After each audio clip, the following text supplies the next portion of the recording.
जी बच्चों हम करें न्यूमेरिकल एक्सरसाइज के जो अगला न्यूमेरिकल है वो है 1.6। जी 1.6 स्टेटमेंट है what are the dimensions and units of gravitational acceleration g in the formula. Solution में लिखेंगे हम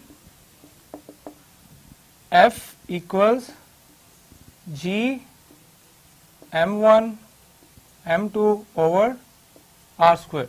जी बच्चों इसके हमने निकालने हैं G के डायमेंशन निकालनी है।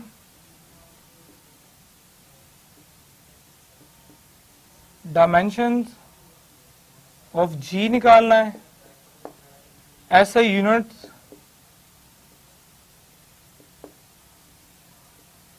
ऑफ G, ये दो चीजें बच्चों हमने निकालनी है। ये हमें फॉर्मूला दिया गया है तो फॉर्मूले को अरेंज करते हैं, रीअरेंज करते हैं इस फॉर्मूले को। G इक्वल आ जाएगा हमारे पास F क्रॉस और m1 m2।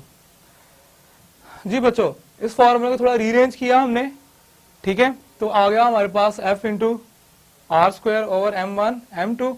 तो डायमेंशन निकालनी है, तो डायमेंशन हमारे पास आ जाएगी फोर्स की डायमेंशन इंटू आर स्क्वायर यानी कि आर की डायमेंशन, m1 की डायमेंशन और m2 की डायमेंशन, ठीक है। जी बच्चों फोर्स हमारे पास क्या होती है, किलोग्राम मीटर पर सेकंड स्क्वायर m में। ये आ गई फोर्स की डायमेंशन। आर बच्चों लेंथ है तो लेंथ का स्क्वायर हो जाएगा, स्क्वायर आ रहा है,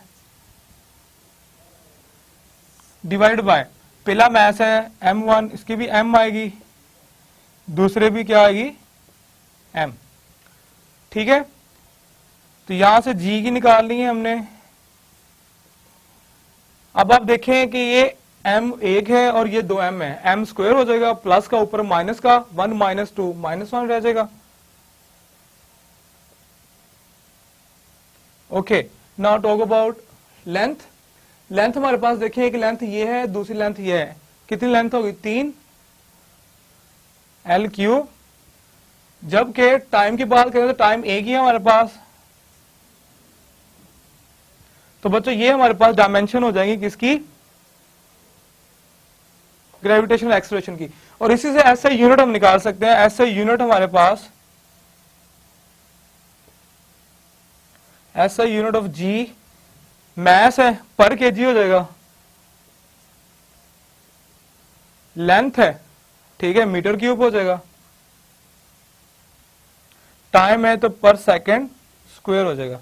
तो बच्चों इस तरह जो है हम क्या करेंगे, इसका ऐसे यूनिट निकालेंगे, इसको थोड़ा रीअरेंज करके। अब देखें आपको पता है हमारे पास अगर इसका ऐसे यूनिट निकालना है तो यहां से डायरेक्ट हम ऐसे यूनिट निकाल सकते हैं कि फोर्स है हमारे पास, ठीक है, फोर्स किसमें होती है न्यूटन में, ये किसमें मीटर में, मीटर स्क्वायर हो जाएगा।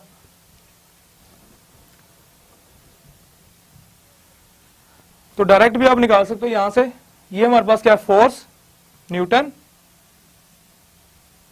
ये मीटर, मीटर स्क्वायर, ये देखिए किलोग्राम, किलोग्राम, केजी स्क्वायर, ऊपर है केजी स्क्वायर इनवर्स। तो इस तरह जो है हम इसका ऐसे यूनिट निकाल सकते हैं। वो भी ऐसे यूनिट हम उसको रीअरेंज करेंगे थोड़ा तो उससे भी ये निकल आता है, और डायरेक्ट यहां से फॉर्मूले से जो है आप निकाल सकते हैं। इसी को हमने यूज किया यहां पे। So this is the SI unit of the G which is gravitational constant। Gravitational constant जो है हमारे पास, जो कि न्यूटन के फॉर्मूले के अंदर यूज होता है। तो इस तरह जो है आप इसकी डायमेंशंस और इसका जो SI यूनिट है वो निकालेंगे।